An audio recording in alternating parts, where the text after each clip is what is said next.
नमस्कार दोस्तों, कैसे हो आप सभी अच्छे होंगे। आज अपन बात करेंगे राजस्थान फोर्थ ग्रेड, जिसका मात्र जो है एग्जाम के मात्र एक मंथ बचा है।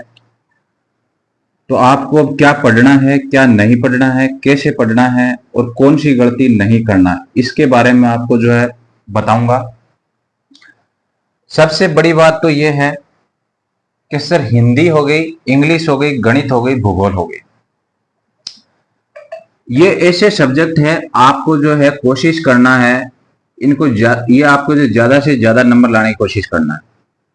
हिंदी आप जिस बच्चे की ठीक ठाक है, विलोम शब्द हो गए, पर्यायवाची हो गए, संज्ञा, सर्वनाम, क्रिया, विशेषण, इन सब को आपको पढ़ लेना है। तत्सम, तद्भव, जिनका इंटरेस्ट है वो हिंदी में जो है 20 में से 15 प्लस नंबर ले आएगा।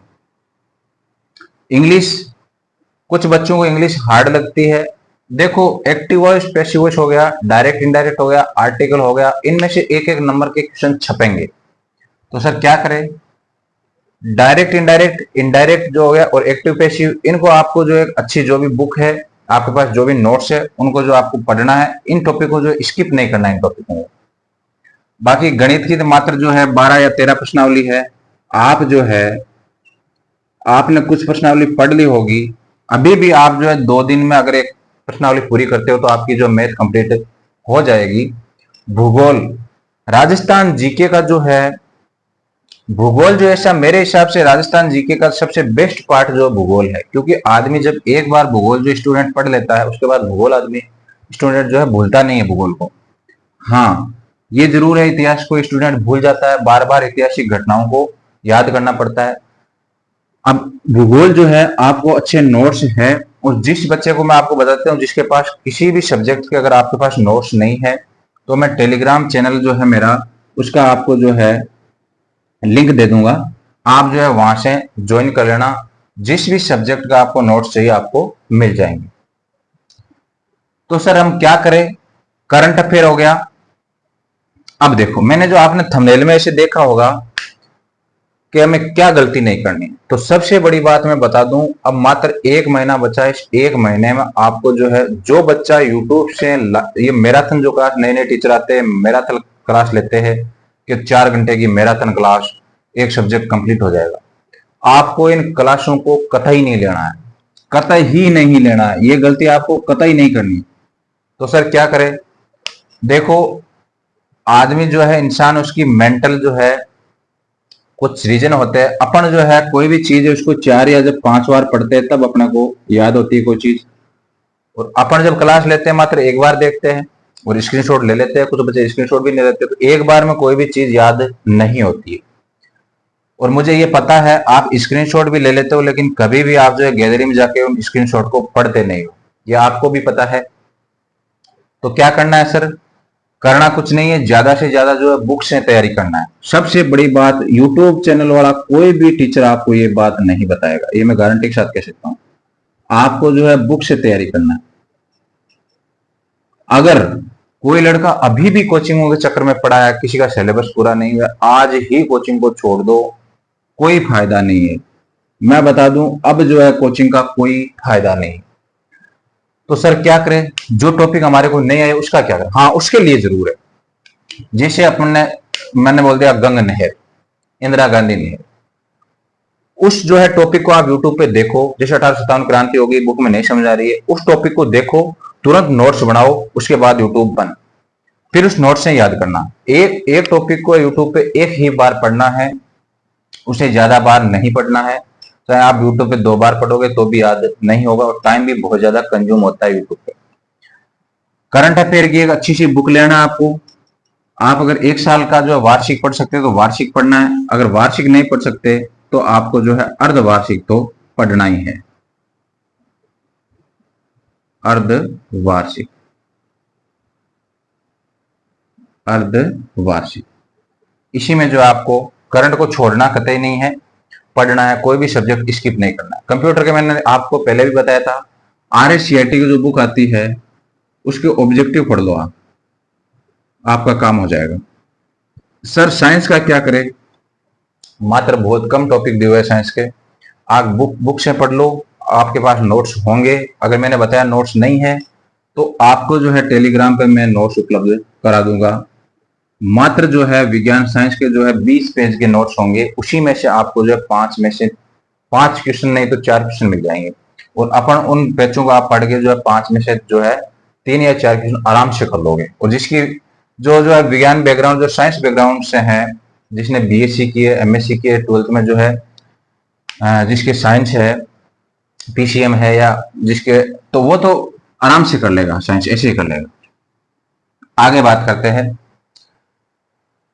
अपना हो गया संविधान का। संविधान देखो 5 नंबर का इंडिया का आएगा, 5 नंबर राजस्थान का आएगा। कंप्लीट पढ़ना है, जैसे टॉपिक दिया हुआ है, मुख्यमंत्री दिया हुआ है, राज्यपाल दिया हुआ है, ये जो टॉपिक दिए हुए उन टॉपिक को जो आपको अच्छे से पढ़ना है। बाकी जो है आपको सबसे बड़ी चीज मैं यही बताना चाह रहा था कि यूट्यूब को आपको जो है कम से कम यूट्यूब पे क्लास देखना है, ज्यादा से ज्यादा जो बुक्स है आपको तैयारी करना है, यही सबसे आपके जो हेल्पफुल साबित होगा। होता है क्या, अपन क्या करते हैं, अपन सोचते हैं कि टीचर ने जो पढ़ा दिया उसी में से आएगा। मैं आपको बता दूं, अगर टीचर ने जो पढ़ाया उसी में से आएगा तो आप जो है, अगर उसी में से आ भी गया तो भी जो है आपको बहुत ज्यादा फायदा होने वाला नहीं है, क्योंकि टीचर वही पढ़ाते हैं जो सब बच्चों को आता है। इसलिए बुक जो है बहुत जरूरी है, अच्छी अच्छी आपको बुक ले आना है, आप समझ पाए होंगे। बाकी जो है एक बात है टेस्ट की बात।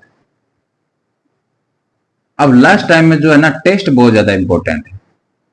जिस बच्चे ने जो है तैयारी अच्छी है उसको रोज टेस्ट देना है, जिसने टॉपिक कंप्लीट कर लिए है।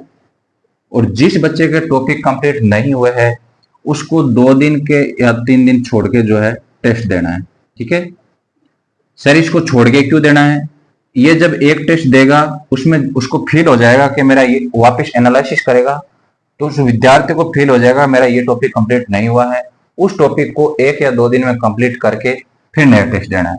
जैसे नया टेस्ट दोगे फिर एक नया क्वेश्चन आएगा, आपको पता चलेगा अरे मेरा ये टॉपिक जो है कंप्लीट नहीं हुआ है। फिर आप जो उस टॉपिक को निकालोगे, उसको कंप्लीट करोगे, फिर टेस्ट दोगे।